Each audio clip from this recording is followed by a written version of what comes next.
Hello everyone, कैसे हैं आप लोग। आई होप आप सब लोग बहुत अच्छे होंगे। सो गाइज, आज एकादशी का फास्ट है हम लोगों का। बच्चों के लिए मैंने जल्दी से मूंग की दाल बनाई है जिसमें कि पानी काफ़ी कम हो गया है। तो मैं अभी उसमें कच्चा पानी डाल करके इसको अच्छे से बॉईल करूँगी और साथ में इसमें मैंने हींग और जीरा का छोंका लगा दिया है। चावल आज बनते नहीं हैं तो इस वजह से मूंग की दाल और रोटी मेरे बच्चे अच्छे से खा लेंगे। साथ में मैंगो भी आ गए थे, तो गर्मी में यही होता है कि मैंगो शेक या आमरस बना लो तो खाने का टेस्ट अच्छा हो जाता है और बच्चे बहुत अच्छे तरीके से बैठ के खा लेते हैं। तो बस ये हींग और जीरा का छोंक लगाया। मूंग की दाल वैसे भी आपने देखा होगा ओकेजनली बनती है, अक्सर नहीं बनती, मतलब कम ही बनती है। लेकिन हाँ, ये मूंग की दाल जो भी ये प्रोटीन वाला खाना होता है ना, बच्चों को ज़रूर से देना चाहिए, क्योंकि जो बढ़ते हुए बच्चे होते हैं ना उनकी बॉडी में प्रोटीन चाहिए, क्योंकि प्रोटीन ना उनके इम्यूनिटी को भी बूस्ट करता है, उनकी मसल्स को भी स्ट्रॉन्ग बनाता है। और बाकी मैं मामा बच्चे चैनल पे तो और ऐसी हेल्दी रेसिपीज़, मतलब मूंग दाल की तो नहीं बट मूंग दाल से बनी हुई कुछ रेसिपीज़ की वीडियोस ज़रूर लेकर के आऊँगी। तो बस ये जल्दी से प्लेट लगा दी है बच्चों की, उनको बैठ के मैंने खिलाया भी। फिर इसके बाद मैं और स्मोली लग गए फटाफट फलाहार बनाने के लिए एकादशी का। ये मैं एक हाथ में फ़ोन ली हुई थी तो इसलिए मुझसे ना अच्छे से फ्राई करते नहीं बन रहा था। फिर बस वहाँ पर स्मोली पराठे सेक रही थी जब तक कि मैं जल्दी से मम्मी की प्लेट लगा देती हूँ। तो आमरस जो बनाया था वो सबके हिसाब से बना लिया था, फास्ट के हिसाब से ही।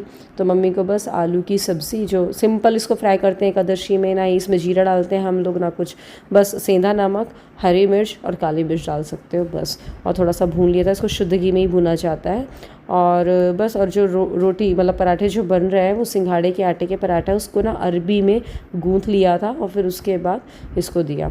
बस मम्मी के खाने के बाद मैंने भी खा लिया था, फिर सबका डिनर हो गया था। फिर मैंने सौरभ से पूछा, उन्होंने बोला वो मूंग की दाल के साथ दलिया खाएंगे, तो फटाफट दलिया भून करके और दलिया लगा करके उनको खाना पीना दे करके आ गई मैं ऊपर। दोनों बच्चे मम्मी के रूम में सो गए हैं और ये अब मेरे लिए होने वाला है मी टाइम। मी टाइम मतलब कि केवल ये मेरा टाइम होगा, इसमें मुझे कुछ भी के लिए प्लानिंग करनी या कुछ भी है वो करूँगी। कई बार मैं इस टाइम पे बैठ करके आप लोगों को कमेंट के रिप्लाई भी दे देती हूँ, बट मैं अभी ये सोच रही थी कि चलो डायरी रख के बैठती हूँ। और मुझे कल कुछ सोच रही हूँ कि शूट करना है और नन्नू के प्रोजेक्ट्स का भी काम कराना, मतलब बहुत सारे काम है। तो मैंने सोचा इसको एक जगह लिख लेती हूँ, ज़्यादा अच्छा रहेगा। तो सबसे पहले टू डू लिस्ट में 9th मई की लिस्ट में लिखा है मैंने नन्नूज़ प्रोजेक्ट वर्क। इसमें 2 प्रोजेक्ट्स इसके पेंडिंग चल रहे थे, आपने देखा होगा, वो कम्युनिटी हेल्पर मतलब सोशल साइंस का भी और हिंदी का भी। सोशल साइंस और हिंदी का तो पेंडिंग चल रहा है और साइंस का नया स्टार्ट करके इसको कंप्लीट करवाना है। एंड दूसरा काम मुझे करना है मिंत्रा का, मैंने ना नन्नू के लिए कुछ कपड़े मंगाए हैं, तो मैं सोच रही हूँ उसकी शॉर्ट वीडियोस शूट करके मामा बच्चे चैनल पे डालूँ। तो अगर ये हो पाया तो शूट करूँगी, क्योंकि बच्चों पे भी कई चीज़ें डिपेंड करती हैं। कई बार उनका खेल में मन लगा रहता है, फिर उनको बोलना शूट करना तो हो जाता है कई बार डिले। और एक साथ में मामा बच्चा की रेसिपी वीडियो मुझे शूट करनी है जो कि मैं संडे को पोस्ट करने वाली हूँ। तो मैंने सोचा ये फ्राइडे को ही निपटा लेंगे, तो 2 दिन जो बचेंगे मेरे पास, तो मैं जो मंडे और ट्यूसडे और थर्सडे मुझे प्लान करना है मामा बच्चा पे, तो मैं उसका कुछ शूट कर लूँगी। तो इस तरीके से मैंने अपना डे प्लान किया है। गाइस, अभी आपने न्यूज़ देखी होगी, मिसाइलें चल रही हैं यहाँ से और वहाँ से। मेरी फ्रेंड है बीकानेर में, आप जानते होंगे कीर्ति, उससे मेरी बात हो रही है। मुझे सबसे पहले ख्याल उसी का ही आया, तो उसका ख्याल आया मुझे, मैंने जल्दी से उसको पूछा कैसा क्या है, हालत सब ठीक है करके। तो वो बता रही है कि ब्लैकआउट है यहाँ पर, टेंशन तो है ही बट अब हम लोग सेफ़ हैं करके। इसमें जो लोग, हम तो एमपी में ऐसा, एमपी तो ऐसा है कि ठीक है लैंडलॉक्ड एरिया है, मतलब यहाँ पर कोई भी कंट्री की बाउंड्री नहीं मिलती है। लेकिन जो ऐसी जगहों से है, जैसे हरियाणा से हैं कई लोग देखते हैं, कई लोग राजस्थान से देखते हैं, तो प्लीज़ अपना अपना ध्यान रखिए। इस पूरी रात को निकालना आई नो बहुत ज़्यादा डिफ़िकल्ट होगा आप लोगों के लिए। भगवान करे किसी को ज़रा सी भी आँच नहीं आए, किसी को कुछ भी ना हो, सब कुछ अच्छे से मैनेज हो जाए। सो गाइज़, अब मैं आपको मिल रही हूँ नेक्स्ट डे। तो यहाँ पर मैं दिखा रही हूँ आपको आज खाने में क्या क्या बना था। तो पनीर की सब्ज़ी बनाई थी, आलू और बरबटी की सब्ज़ी बनी हुई थी, प्लेन दाल है जिसको अभी हमको फ्राई करना है, साथ में आम की चटनी बनी हुई है और मैंने और बोली फटाफट रोटी सेकी। ये लो भैया आपकी फ्रूटी, अब हम लोग को जाने दो, ठीक है। सो हम लोग को पार्लर जाना था, नन्नू सिद्धि को मैंने बोला फ्रूटी पियो, हम लोग आ रहे हैं। वैसे मैं कभी देती रही हूँ बट आज मुझे जाना था तो दे दिया। मैं और स्मोली थोड़ा पार्लर गए हुए थे थोड़ा देर पहले, थोड़ा सा आईब्रोज वगैरह सेट करवाने के लिए, स्मोली को करवाना था, तो हम वहाँ से आ गए हैं। और अभी नन्नू का प्रोजेक्ट वर्क चल रहा है, वो चलता ही रहता है, और होमवर्क वगैरह करवा रही थी। तो कल के मुझे कमेंट की बात करनी, कल एक जन का कमेंट आया था कि आप ना नन्नू को लगता है बहुत प्रेशराइज करते हो पढ़ाई को लेकर के। मैं ना आपको एक बात बताऊंगी कि मैंने ना एक दिन वीडियो देखी थी, एक पेरेंटिंग के ऊपर ही थी, कुछ न्यूरो पेरेंटिंग करके था, शायद हो सकता है आपने भी देखी हो। उसमें उन्होंने बहुत अच्छी बात कही। उन्होंने बोला कि बच्चे को रेस करने के 3 स्टेजेस होते हैं। पहला स्टेज होता है 0 to 5 years, इसमें आप बच्चे को लाड़ करो, प्यार करो। देन 5 to 13 वाला जो एज होता है, इसमें बच्चे को डिसिप्लिन में रहना सिखाओ। डिसिप्लिन जैसे कि पढ़ने का एक रूटीन होना चाहिए, हर कुछ सिखाओ जो आप सिखा सकते हो, क्योंकि जो 12 साल तक का बच्चा होता है उसमें आप डांट भी सकते हो, फटकार भी सकते हो। उसको आप अगर एक रूटीन बना दिए ना तो वो उसके साथ लाइफ लॉन्ग चलेगा। तो होमवर्क का ऐसा नहीं है कि मुझे प्रेशर है या वो अभी से कुछ बड़ी बन जाएगी, लेकिन वो अगर हर रोज अपना 2 घंटे निकालेगी, 1 घंटे ट्यूशन पढ़ रही है, 2 घंटे हर रोज अगर वो अपना होमवर्क करेगी तो उसके एक रूटीन में आ जाएगा। होमवर्क बस का नहीं बोल रही हूँ मैं, नहाने का रूटीन, टीवी कम देखने का रूटीन, खेलने का रूटीन, फैमिली के साथ टाइम स्पेंड करने का रूटीन, हर कुछ का रूटीन होना चाहिए। और ये अगर आप अभी ये 12 साल की उम्र तक में ला दोगे, फिर ये उसके साथ लाइफ लॉन्ग रहेगी।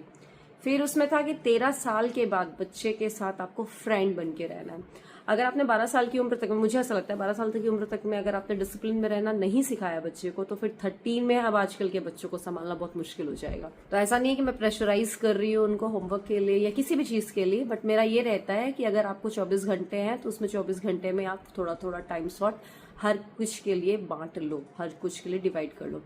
और रही बात उसके सिलेबस की, तो आईसीएसई बोर्ड में आपको पता होगा, मतलब हमारे टाइम पे साइंस की एक बुक होती थी, अभी भी उनकी साइंस की एक ही बुक है, लेकिन उसमें अलग अलग 3 चैप्टर्स डिवाइडेड है, फिजिक्स, केमिस्ट्री, बायोलॉजी के।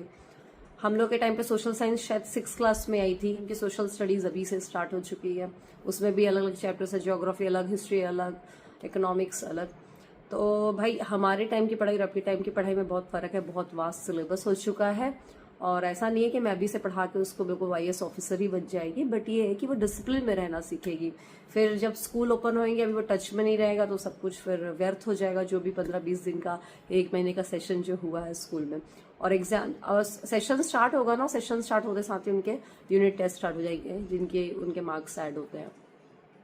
तो मुझे लगा इस चीज का आंसर जरूर देना चाहिए। और जो वीडियो मैंने देखी थी वो बहुत अच्छी थी, कोई संस्कृत का मंत्र था, उस मंत्र में ही इसका गुण अर्थ यही था कि लाड़ करो, फिर डिसिप्लिन सिखाओ बच्चे को, और फिर उसके फ्रेंड बनो। तो वही बात होती है। और अभी का ना, अब डांटोगे ना तो बच्चे को बुरा नहीं लगता है बच्चा, लेकिन 13 साल के बाद बच्चे फिर डांटोगे ना तो टीनेज आ जाती है, तो उन्हें बहुत बुरा लगेगा कि मम्मा डांट कैसे रही है, एकदम से अगर डांटना स्टार्ट कर दोगे तो। एनीवे, अपने व्यूज भी आप कमेंट में बताइएगा, और अगर आपने ऐसे ये कोई वीडियो देखी है तो मुझे बताइएगा। तो खैर मैं अभी पता है अभी एक चीज देख रही थी, एक मिनट मैं आपको भी दिखाती हूँ। सो गाइज, आपको याद होगा ये मेरे गौरव भैया की शादी का ब्लाउज है, मैं आपको अच्छे से दिखाती हूँ, शायद आपने कुछ देखा भी नहीं होगा। इसको ना मैंने डिजाइनर है एक SJF डिजाइनिंग करके है वहाँ जबलपुर में, तो उनसे डिजाइन करवाया था। देखो ये भयंकर पूरे में वर्क है। अब क्या होता है, लहंगे के ब्लाउज रखे रह जाते हैं, कोई मतलब के नहीं रहते हैं, मतलब जब लहंगा पहनोगे तभी आप उनके ब्लाउज को पहनोगे। तो मैंने सोचा क्यों ना इसको रीयूज किया जाए। तो इसको रीयूज करने के लिए मैंने ऐसे मिंत्रा पे गई और मैंने पिंक कलर की साड़ी विद फ्लोरल वर्क ऐसा करके डाल दिया, तो मुझे इससे मिलती जुलती साड़ी मिल गई। ये जैसे ये ब्लाउज है और ये देखिए ये साड़ी मिली मुझे, बट ये प्रॉपर मतलब कलर तो प्रॉपर इसका मैच हो रहा है, देखो एग्जैक्ट मैच हो रहा है colour. But the thing is इसमें जो फ्लावर बने हैं, ये जो एम्ब्रॉयडरी हो रखी है और कलर भी सेम है, बट मैं क्या सोच रही हूँ इसमें मैं स्टोन चिपका लूंगी। तो ये मुझे साड़ी तो मिल गई अच्छी, 2-3 चीजें चल रही है मेरे दिमाग में, तो मैं उसको करने वाली हूँ। एंड आई थिंक फिर ये इस ब्लाउज के साथ हम इस साड़ी को भी पहन सकते हैं। तो एक मतलब ये 1200-1500 1400 की साड़ी है, 14 या 1500 की साड़ी है, और ये बढ़िया 3-4 हज़ार की बन सकती है। तो इसमें मैं सोच रही हूँ जो फ्लोरल डिजाइन, ये जो फ्लोरल एम्ब्रॉयडरी हो रखी है, इसमें मैं स्टोन लगवा लूंगी, व्हाइट वाले में लगा लूंगी खुद से ही। तो ये व्हाइट स्टोन लगाने से थोड़ा सा ब्लाउज से थोड़ा सा मैच करने लग जाएगा, सिंस इसमें व्हाइट सिल्वर वाला काम ज्यादा है, तो इसमें सिल्वर स्टोन लगवा लूंगी। और इसके साथ ना ये लेस भी आ रखी है, ये देखिए आप ये लेस, तो ये गोल्डन कलर की लेस मुझे कम जच रही है। अगर हो पाया, पॉसिबल हुआ अगर, तो मैं इसमें सिल्वर वाली स्टोन वाली लेस लगवा लूंगी। तो ये बढ़िया मेरा एक पार्टी वेयर साड़ी रेडी हो जाएगी। देखो मैं आपको दिखाती हूँ, ये देखिए ये पूरी पार्टी वेयर साड़ी रेडी हो जाएगी। और ये पता है आपको, ये पूरे एम्ब्रॉयडरी जो आपको दिख रही है ना, ये पूरे में है पल्लू के साइड में, और बाकी जो लहंगा स्टाइल जो नीचे से होती है, जब हम ड्रेप करेंगे ना साड़ी को, तब वो नीचे से होगी। तो मैं ये टैग कर दूंगी साड़ी, अगर आपको देखना हो तो देख सकते हो। तीखी इमली ब्रांड से है। तीखी इमली की मैंने और भी साड़ियाँ देखी, काफ़ी अच्छी है उसमें। और पता उसके साथ जब ये पार्सल आया था ना, तो इसके साथ में तीखी इमली भी आई थी, जो कि मैंने नन्नू और सिद्धि ने खा ली। और तीखी थी वाकई वो जो इमली थी, बट यम थी। चलते हैं नीचे और व्लॉग को कंटिन्यू करते हैं, हो पाया तो। नहीं तो मैं सोच रही हूँ इतना ही व्लॉग को अपलोड कर दूँ, क्योंकि आज मैंने ऐसा कुछ ज़्यादा शूट किया नहीं है। सुबह से हम लोग बस काम वाम में लगे रह गए थे, मैं और स्मोली, तो शूट करने का ऐसा टाइम नहीं मिला। सो गाइज मैं ना अब इस व्लॉग को ख़त्म ही कर रही हूँ, क्योंकि मैं चाहूँ अब नीचे बच्चों के साथ थोड़ा टाइम स्पेंड करूँ, वरना नीचे जाऊँगी ना तो व्लॉग एडिट करना, व्लॉग डालना, वो टाइटल बनाना, मतलब बहुत वो हो जाती है। फिर ना मुझे मतलब बच्चे भी बैठ रहेंगे और कई बार ऐसा हो जाता है कि मैं वीडियो अपलोडिंग में लगी रहती हूँ। तो इसलिए मैं इस वीडियो को अभी यहीं पे ख़त्म कर रही हूँ व्लॉग को। आई नो ये छोटा सा व्लॉग है, बट उम्मीद करती हूँ कल का व्लॉग हम थोड़ा बड़ा करेंगे। तो चलिए इसी के साथ इस व्लॉग को ख़त्म करते हैं। व्लॉग पसंद आए तो व्लॉग को लाइक करिएगा, शेयर करिएगा। मिलते हैं अगले व्लॉग में। Bye bye.